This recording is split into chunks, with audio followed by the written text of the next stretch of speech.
Powered by the Montana Television Network. This is the 530 News on KPAX, Montana's news leader. Good evening, I'm Jill Valley. And I'm Dennis Bragg. The Lincoln County Sheriff's Office now confirming 10 homes and 30 outbuildings were destroyed in the Caribou Fire burning west of Eureka. Officials say that's still an unofficial number. They're still assessing the damage and they hope to have a more accurate count sometime later today. Now, this fire grew 2,000 acres last night, bringing the total fire size to just over 19,000 acres. 17,000 of that is burning in the U.S., just under 2,000 are burning in Canada. The fire's been burning since August 11th, but it really expanded late last week as that fire traveled further east towards a number of structures in the West Kootenai area. Last night's growth on the west side of the fire prompted the Lincoln County Sheriff's Office to put the Basin Creek area under pre-evacuation. Mandatory evacuations are still in place for any home north of Tule Lake in the West Kootenai area, and pre-evacuation still in place for those south of Tule Lake. The fire is still the #1 priority in the nation, and Incident Commander Bob Haubeck says they've seen more resources come in, but they still need more. We expect to have another hotshot crew in here over the next few days. We're seeing some Type 6 and Type 4 engines coming in, and I believe we got a fill on one of the helicopters.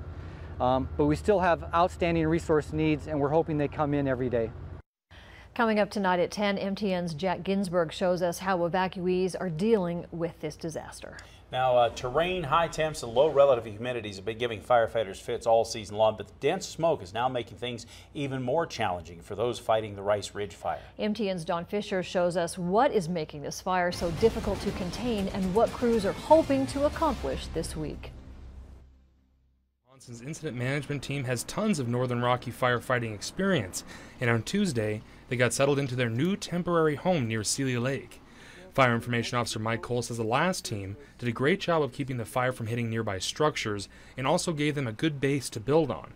But the dense smoke in the air has made some parts of the fight even more challenging.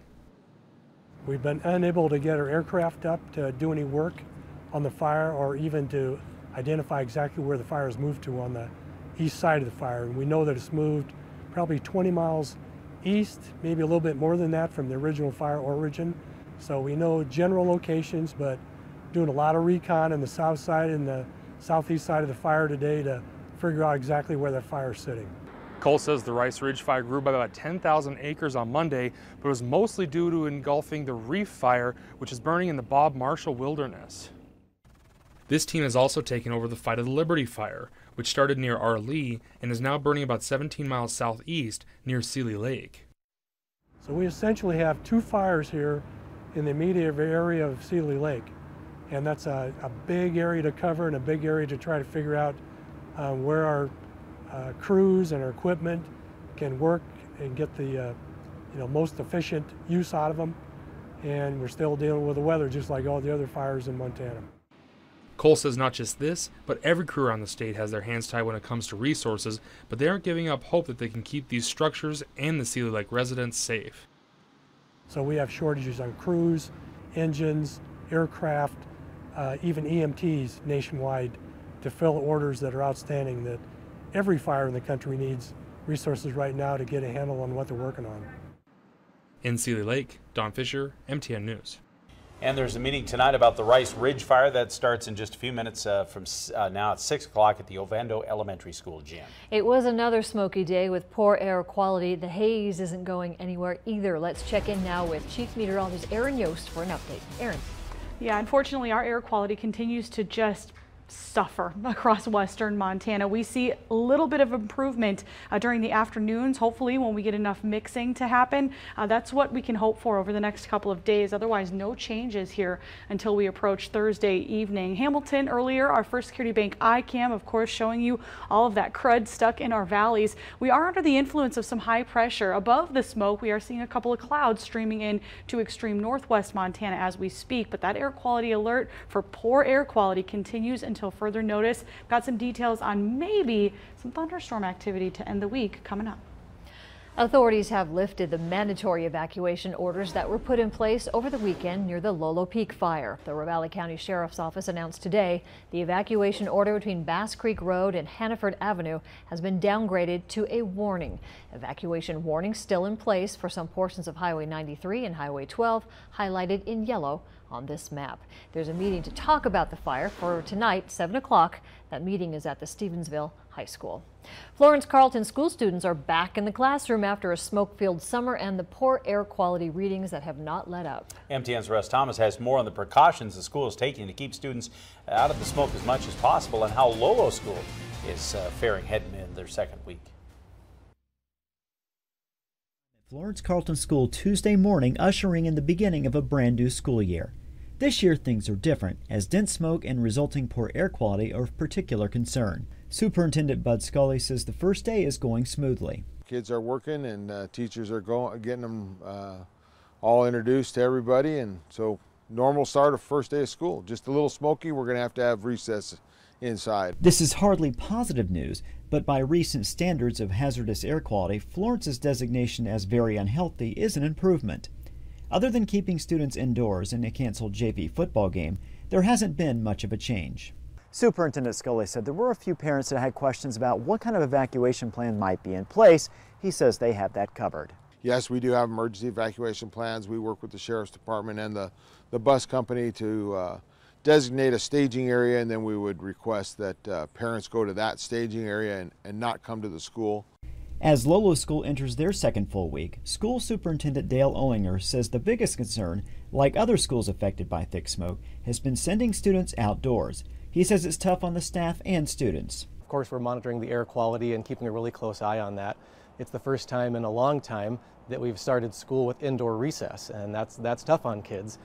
In their brains, it's still summer, and they want to be outside playing, and we need them active as well. Along with the Cedar Lake and Florence school districts, the Missoula City County Health Department has provided Lolo School 2 filters in their kindergarten through 3rd grade classrooms. They've provided 45 air filters to us at this point for our primary classrooms, and those run all night, and when you come in the morning you can really smell and tell a difference. Both Florence and Lolo school district superintendents say they will keep their kids indoors during school as long as necessary to keep students healthy and safe.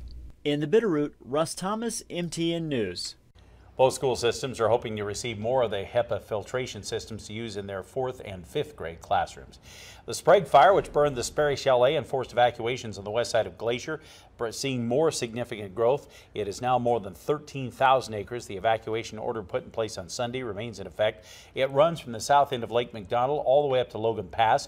It includes the Sprague Creek Campground, the Avalanche Campground, and about 55 homes. MTN's Nicole Miller shows us how wildfire smoke is impacting the park.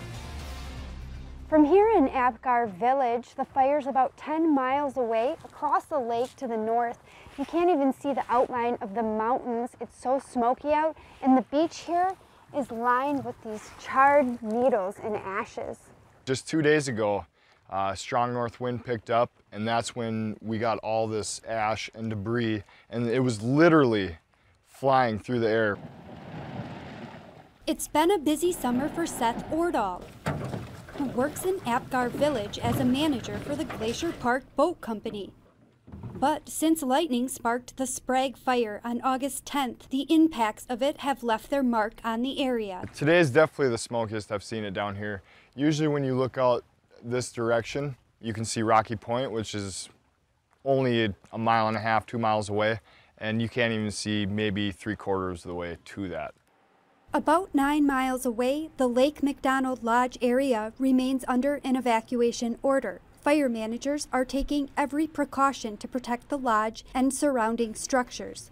But with fires burning across the nation, firefighting resources are spread thin. We're competing with 78 other large incidents. So we're all competing, and everything's being prioritized, whether it's in, our region alone or nationally. Local Flathead firefighters have been pitching in, laying hoses and setting up sprinklers to help make the area more defensible if the fire should reach it. We've had help from our local fire departments across the valley, lending their fire trucks and their personnel in to help us around that Lake McDonald Lodge area, and we deeply, deeply appreciate that. Reporting from Glacier National Park, Nicole Miller, MTN News. Now, Logan Pass remains open through the east side of the park. If you're wondering how the smoke's going to impact your visit, you can check the current smoke conditions on the park's webcams. You can find those on our website at KPAX.com. Well, still ahead, Aaron looks at a warming trend in our weather and how that will impact our fire danger. Plus, with the start of the school year, KPAX and Republic Services teams up to help Western Montana educators one class at a time. And as evacuees in Montana's challenging fire season try to put their lives back together, help is coming from one state who went through a devastating firestorm of their own. That's coming up.